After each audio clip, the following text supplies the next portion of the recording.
안녕하십니까. 오르가니스트 김춘혜입니다. 교회 음악, 클래식 음악의 뿌리 77번째 강의입니다. 지난 몇 시간의 강의를 통해서 19세기 후반의 미국의 복음성가에 대해서 알아봤는데요. 복음성가의 그 음악적인 특징과 또 가사적인 그런 특징, 그리고 영향과 교회 음악사적인 의미뿐만 아니라 대표적인 작시자와 작곡가들을 알아봤습니다. 이 시간에는 그 당시에 복음성가라는 큰 하나의 줄기가 있음에도 불구하고 또 전통적인 교회 찬송가가 꾸준히 작시되고 작곡되었는데요. 이 시간에는 그 찬송가, 전통적인 찬송가의 그 작시자와 작곡가들을 통해서 곡을 알아보겠습니다. 먼저 이 시기에 또 대표적인 미국의 성탄 찬송가 112장, 그 맑고 환한 밤중에 이 찬송가를 소개하겠습니다. 몇 찬송가가 이 시기에 대표적인 그 성탄 찬송가가 있었는데요. 이 찬송가 또한 미국에서 아주 대표적인 그리고 즐겨 부르는 찬송가입니다. 이 찬송가의 작시자는 에드문드 시얼즈 목사님이십니다. 시얼즈 목사님은 그 유니테리안 교회의 목사님이십니다. 하버드대에서 공부를 하시고 이분의 남다른 그 신학적인 그 개념으로 인해서 그 유니테리안 교회 목사님이 되셨는데요. 이분은 이분의 삶과 그 말씀을 직접적으로 실천하는 그런 분이셨다고 합니다. 사회적인 현상에 대해서 굉장히 민감하셨는데요. 사회적인 그런 국가에 혹은 그 법이 있고 만약에 그 법이 하나님 말씀과 이렇게 상충될 때는 당연히 하나님 말씀을 따라야 된다 이렇게 역설하셨다고 합니다. 대표적으로 그 사회적인 그 19세기 중반에 그 남녀 평등이 이루어지지 않은 것에 대해서 남녀가 평등한 것을 굉장히 강조하시면서 또한 노예 제도도 아주 반대하셨다고 합니다. 반대뿐만 아니라 그 기독교인들 중에서 여전히 노예들을 그 집에 데리고 있는 그 성도들을 아주 질책하셨다고 합니다. 질책하시면서 그 노예들을 자유롭게 해야 된다고, 이것이 하나님의 법이라고 이렇게 역설하셨다고 합니다. 그러면서 이번 또 특별한 점은 그 사복음 중에서 마태, 마가, 누가, 요한 사복음 중에서 요한복음이 가장 예수님에 대해서 잘 설명하고 있는 그 복음서라고 얘기했답니다. 여러분도 그렇게 생각하실 것 같은데요. 그래서 이 요한복음에 대해서 이분이 글을 쓰신 책도 있는데요. 그 제목이 The Fourth Gospel, 네 번째 복음서, The Heart of Christ 이렇게 제목을 달았는데요. 네 번째 복음서인데 그리스도의 그 심장, 그리스도의 그 마음, 정신이라 할 수 있겠죠. 이렇게 그 부제를 달고 요한복음에 대해서 그 책을 쓰셨는데요. 당시에 굉장히 유명한 책이었답니다. 많은 분들이 읽으셨고, 그러면서 또 이분의 대표적인 그 책이 되었는데요. 이외에도 이분의 저술들이 많습니다. 이 찬송시를 쓰시게 된 그 배경은 꼭 성탄절, 베들레헴 이런 것보다는 당시에 그 세상이 미국 사회가 많이 힘들었다고 합니다. 미국과 멕시코 전쟁이 1846년에서 48년까지 있었고, 그리고 유럽에서도 그 혁명과 다양한 그 어려움들이 있었는데요. 이 시를 1849년에 쓰셨는데요. 그 사회적인 그 불안함과 혼란과 싸움과 고통을 보면서 삐치신 예수님, 평화의 왕이신 예수님이 오셔야 된다는 이 당연한 그 성탄절의 메시지를, 평화의 메시지를 전하기 위해서 이 시를 쓰시게 되었다고 합니다. 이 시는 바로 리처드 윌리스에 의해서 곡으로 완성되었는데요. 이 윌리스 이분은 미국에서 공부하시고 또 독일로 건너가셔서 6년 동안 작곡을 공부하셨는데요. 당시에 사비엘 슈나이더라는 분과 또 하프트라는 분 아래에서 그 음악을 사사 받으셨다고 합니다. 그러면서 당시 또 멘델스존과도 개인적인 친분이 있었다고 하는데요. 좋은 클래식 음악을 훈련을 받고 또 미국으로 돌아오셔서 뉴욕의 그 신문인 뉴욕 트리뷴이라는 그 신문의 그 음악 비평가로서 음악 비평글을, 음악에 대한 글이죠. 글을 늘 올리시는 그런 일종의 언론인이시기도 하고 저술가였습니다. 그러면서 또 클래식 음악을 하시는 분들의 특히 학계에서는 중요한 뮤직 저널이 있는데요. 음악 그 저널 중에 뮤지컬 타임즈가 있는데 이 뮤지컬 타임즈의 편집인이시기도 했습니다. 그래서 음악 학자로서도 좋은 글들로 또 많은 영향을 끼치셨는데요. 이분 보니까 이분의 형님과 이분의 누님이 또 미국의 그 당시 아주 뛰어난 시인이시고 문인이셨습니다. 그래서 아마 이 가게가 글에 아주 뛰어난 그런 재능이 있다라는 느낌이 들었습니다. 이 찬송가는 그 운율 자체가 8686이죠. 보통 미터, 커먼 미터인데 아주 익숙한 그 8686의 운율을 가지고 이 더블로 돼 있어서 곡이 좀 길기는 길죠. 가사가 많다는 뜻인데요. 보통 미터에 배가 있으니까요. 그러면서 선율도 아주 아름답게 잘 작곡되어 있는데요. 이 가사에 보면 원시는 5절입니다. 5절인데 대체로 많은 찬송가가 4절로 되어 있는데 결국은 예수님, 평화의 왕, 이렇게 이 주제를 쫙 연결시킵니다. 그렇지만 그 사이사이에는 그 당시 미국의 상황, 그 전체적인 사회 전반에 있는 그 어려운, 힘든, 고통의 그 슬픔, 험산줄령, 짐지고 가는 자, 이런 가사들이 쭉 있지 않습니까? 그래서 지금 현재의 상황에서 우리의 이 삶의 힘듦과 그 혼란을 얘기하고 있습니다. 그래서 예수님이 더 절실하게 필요하고 우리는 예수님을 기다립니다 하는 그렇게 귀결을 하는데요. 이 5절 매절마다 맨 끝에 단어를 angel sings, angel sings, 천사가 노래한다, 천사가 노래한다. 항상 이렇게 이 단어로 모든 절을 끝을 맺고 있거든요. 그런 걸 보면서 이 세상은 힘들고 고통이고 슬픔과 그 싸움과 갈등과 혼란이 있을지 모르지만 예수님께서 오셔서 평강으로 우리에게 임하시고 그 기쁨을 또 나누면서 예수님이 오신다 하는 그 기쁨을 또 천사들이 누가복음 2장 14절 있는 그대로 이렇게 노래하는 희망의 메시지를 주는 것 같습니다. 이 성탄절을 맞이하면서 여러분에게 귀한 찬송가가 됐으면 좋겠습니다. 찬송가 다시 한번 들어보시겠습니다.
이어서 하겠습니다. 19세기 후반 미국에서 발달한 복음 성가는 교회 음악과 특히 찬송가 역사에서 아주 중요한 전환점을 이루었습니다.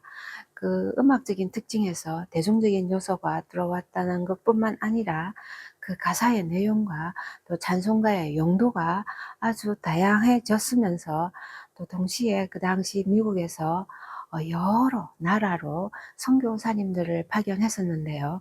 그 선교사님들이 바로 이 복음성가를 들고 각 그 지역으로 가셨기 때문에 우리나라처럼 이 복음성가가 세계적으로 전파되는 그러한 그 발전의 모습도 있었습니다. 그러면서 동시에 또 교회에서는 또 여전히 전통적인 찬송가도 발달하고 있었습니다. 복음성가가 워낙 수만으로 많은 그 양의 숫자로 이렇게 작곡 작시되기는 했지만, 또 물론 거기에 비하면 수적으로는 적을 수 있지만 여전히 예배용 좋은 경건한 찬송가도, 전통적인 클래식한 찬송가도 많이 작시 작곡되었는데요. 이것은 그 1800년 중반에 영국에 있었던 그 옥스퍼드 운동, 예전 운동의 영향도 무시할 수 없습니다. 그 예전 운동의 그 영향으로 그 복음 찬송가가 나왔지 않습니까? 그 전통적인 예배 찬송가, 경건한 찬송가뿐만 아니라 그 이전에 전 교회 역사에서 있는 그 찬송가를 복원해서 또 보급했기 때문에 이 영향들이 미국에까지 다 전해졌는데요. 복음성가가 복음주의적인 그 교단, 그 침례교나 감리교들을 통해서 발달했다면, 전통적인 이 찬송가는 당연히 예전적인 교회를 통해서 발달하게 됩니다. 그래서 성공회, 회중교회, 또 루터교 같은 이 교회를 통해서 또 목사님들이나 또 교회의 음악인들이 작곡하고 작시하시는 이러한 그 발전을 통해서 또 여전히 찬송가의 그 맥은 이어가고 있었습니다. 그래서 이 시간에 대표적인 작시자와 작곡가를 알아보도록 하겠습니다. 대표적인 작시자로서 먼저 두 여성 문인을 소개하겠습니다. 탐슨 여사와 게이츠 여사인데요. 탐슨 여사는 이분은 목사님 따님이셨습니다. 그러면서 남편이 필라델피아의 그 도서관에, 미국에서는 그래 보니까 처음으로 공식적으로 사서라고 불리던 타이틀을 가지신 분이시라고 합니다. 그래서 그 남편의 영향도 있겠지만 이분의 전체적인 성향을 보니까 그 저술가 문인으로서 많은 활동을 하신 분이셨습니다. 그러면서도 이분의 개인적으로는 그 아이들이 많았는데, 그 자녀 중에 몇 자녀는 일찍 또 세상을 떠난 그런 아픔도 있었는데, 우리나라 찬송가에 넣으시오나 이 소식을 빨리 전하거라 하는 이 찬송가가, 이분이 아이가 아플 때 이 찬송시를 썼다고 합니다. 그래서 이것도 참 놀라웠었습니다. 어떻게 이런 상황에 그 하나님의 말씀을, 예수님의 복음을 빨리빨리 널리 전하거라, 헤이스트라고 단어가 있는데요. 그 복음의 소식, 기쁨의 소식, 평화의 이 메시지를 이 세상에 널리, 타이딩스, 그 물결이라는 그런 그 조류라는 뜻이잖아요. 그래서 계속 이렇게 이어가도록, 이 세계에 만방에 복음이 이어져서 전파되도록 하는 이 표현들이, 이분의 이 상황에서 이런 시가 나왔다는 것도 참 그 존경스럽고 대단하다는 이런 생각이 들었습니다. 그러면서 게이츠 여사인 경우는 이분의 그 아버지 가게가 아주 그 당시에 미국에서 그 철도 건설하는 사업을 하셨다고 합니다.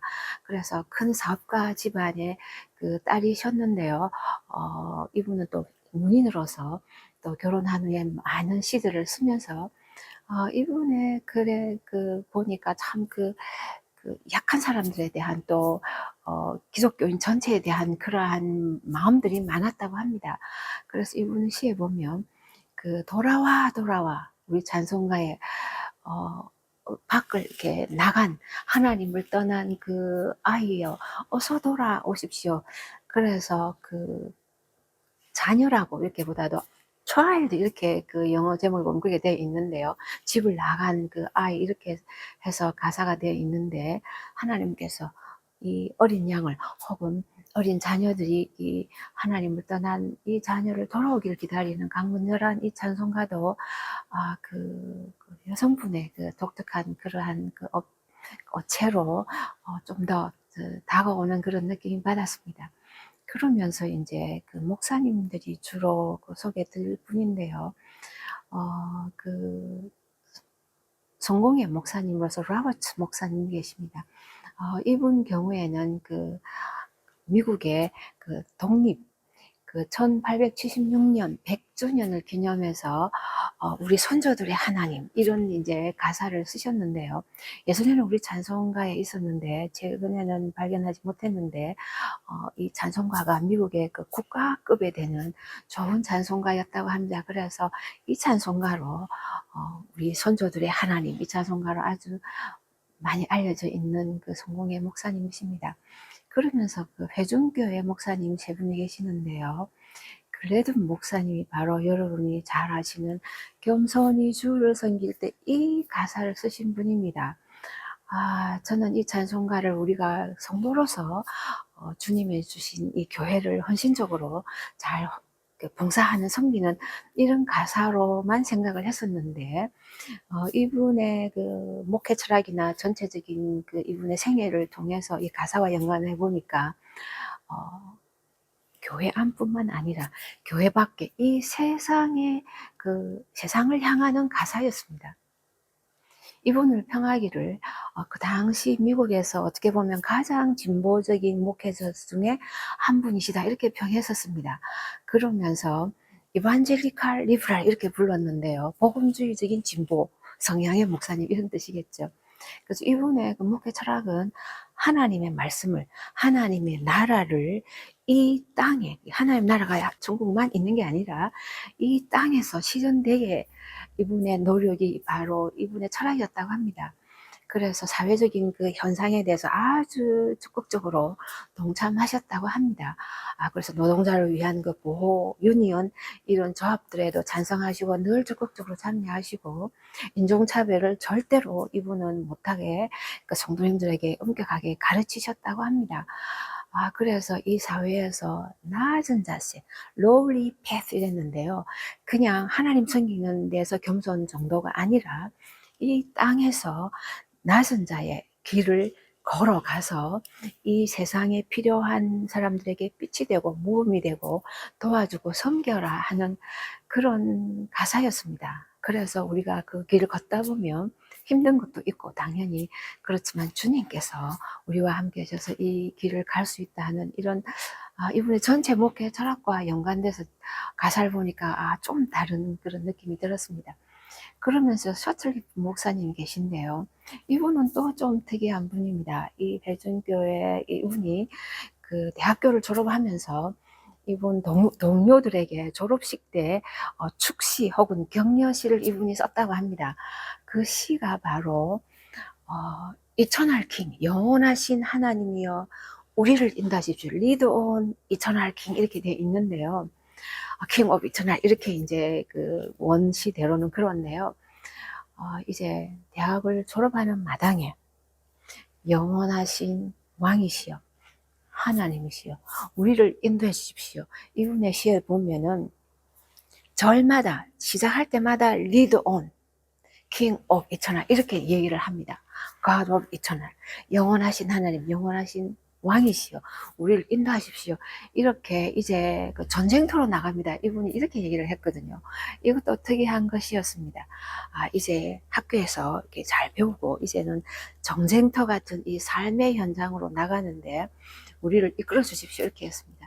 그러면서 뒤에 보면은 이분의 후반기에 보면은 외국으로 가셔서 프랑스나 독일로 가셔서 대학교에서 대학생들을 위한 선교를 목회를 또 하신 이런 특징적인 분이시기도 했습니다. 그러면서 또 팔모 목사님도 계시는데요. 이분은 여러분이 잘 아시는 못 박혀 죽으신 이 가사입니다. 이 가사가 정말로 유명한 그 가사고 또 로에 메이슨 이분께서 또 쓴 찬송 곡조이지 않습니까? 그래서 미국의 대표적인 찬송가인데요. 이분도 그 회중교회 목사님으로서 아주 좋은 이런 찬송가를 쓰신 분이셨습니다. 그러시면서 또 한 분이 계시는데 커싱이라는 목사님이 그 크리스찬 처치의 목사님이 계신데요. 이분도 그 선교적인 그 사회적인 그런 현상에 굉장히 열정적인 분이셨습니다. 그래서 우리 찬송가에 보면 주 날개미 내가 편안히 시내 복음성가에 가까운 이런 시지만 너무나 감동적인 이런 시를 또 많이 쓰신 그 전통적인 찬송가 작시자로서도 그러나 또 복음성가의 작곡가와 함께도 이렇게 일을 하셨던 목사님이셨습니다. 이런 대표적인 주로 목사님이셨다는 것도 좀 특별한 면이 있다는 생각이 듭니다. 이런 분들과 함께 바로 여러 곡조를 쓰신 분들 중에서 다음에 찬송가 하나하나씩 소개하면 또 작곡가를 좀 더 소개하겠지만, 대표적인 세 분만께 말씀을 드리면 그레이토 렉스라는 분이 계십니다. 이분은 이미 우리 다른 찬송가를 통해서 소개한 분이기도 합니다. 그래서 우리 찬송가에 영광 중에 계신 주, 그리고 성부 성자와 성령 있는 4장과 20장 찬송가 이 곡조를 이분이 이렇게 쓰신 분인데요.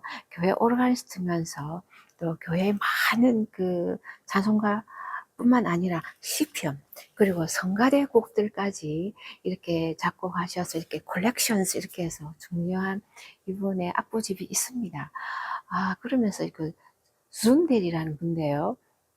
이 순델 이분은 독일에서 교육을 받고 미국으로 오셨던 분입니다. 한때는 오르간 제작도 참여하셔서 러시아까지 갔다 오신 분인데, 미국으로 오셔서 이제 교회 오르가니스트로 지휘자로 헌신하신 분이신데, 우리 찬송가에는 하나님의 크신 사랑, 찰스 위슬리 목사님의 시잖아요. 여기에 곡조를 붙인 15장 이 찬송가로 이분의 대표적인 찬송가입니다. 그러면서 헐북이라는 분도 계시는데요. 이분도 여러 찬송가를 많이 작곡하셨는데요. 특히 이분은 조금 쉽게 쓰신 그런 경향이 있다고 합니다. 우리 찬송가에는 자비하신 예수여 하는 이 찬송가뿐만 아니라 내 주여 뜻대로 이 찬송가 베버의 마타네사수에 나오는 곡이잖아요. 이 곡을 편곡하셔서 찬송가에 실었던 분이십니다. 이렇게 너무나 몇 분 안 되는 분만 소개해서 아쉽지만, 앞으로 다양한 방법으로 또 찬송가를 소개할 기회가 있어서 또 그때를 또 기다리고 그런 마음은 듭니다만은, 특징적으로는 전문적인 시인 혹은 문인이시든가 아니면 목사님들이 많다는 것을 느낄 수 있었고요.